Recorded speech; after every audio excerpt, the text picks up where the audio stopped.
Bon. On venait d'avoir une idée de génie avec mon groupe et on s'est dit qu'on allait enfin devenir riche. On a donc pensé à toi aussi, qui a cette même idée de génie et qui pense pouvoir changer le monde. Tu as créé ton entreprise et on se demandait, tu as peur de la concurrence? Dans tous les cas, reste bien ici, cette vidéo est faite pour toi. Effectivement, lors de cette veille, on a pu se renseigner sur la concurrence et comment s'en protéger. Alors let's go! Évidemment, qui dit entreprise dit concurrence. Vous avez déjà tous entendu ce genre de phrase. Oui, mais non, la concurrence, ça n'existe pas. Ou encore, de la concurrence? Ah non, notre produit, c'est clairement pas la même chose. Sauf que c'est là où vous vous fourvoyez.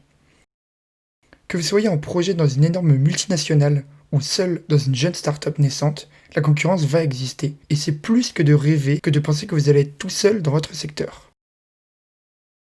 Cependant, la concurrence est fondamentale pour réguler le marché, et il n'y a rien de pire pour un consommateur qu'un monopole. Comment vouloir se dépasser et être toujours le meilleur si vous êtes seul dans votre domaine?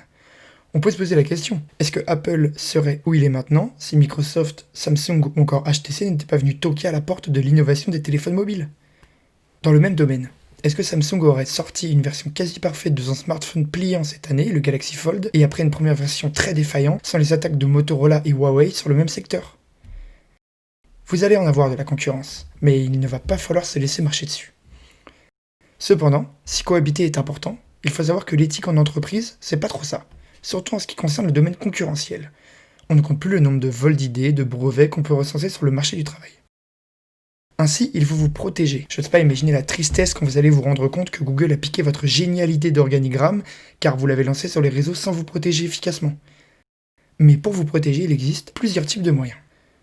On peut penser, dans le cadre du lancement d'une start-up, à la concurrence directe, c'est-à-dire la concurrence la plus brutale, celle qui fait quasiment la même chose et qui va évidemment ne pas se laisser distancer.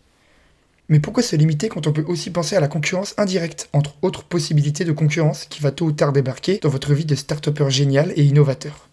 Donc on n'hésite pas à analyser le marché, car c'est la toute première étape pour éviter un naufrage. Mettre des œillères n'entraînerait qu'une dérive stratégique qui finira par au rebond définitif de votre idée. L'amplitude concurrentielle, ça vous parle? Bah moi non plus, mais on va tous découvrir ça ensemble plus tard dans la présentation. On va donc voir ensuite les outils qui vous permettraient qu'on ne passe pas d'une idée de génie à une nouvelle innovation tout droit sortie d'un géant du marché qui ressemble énormément à votre idée. Après, il est certain que si vous faites tout ça, mais que vous lancez une appli de jeu mobile ou autre secteur vraiment saturé, à moins que vous ayez vraiment une idée de génie très visionnaire, vous risquez de tomber dans l'oubli. Il va donc falloir savoir comment se différencier de cette concurrence. Soyez un peu origineux s'il vous plaît.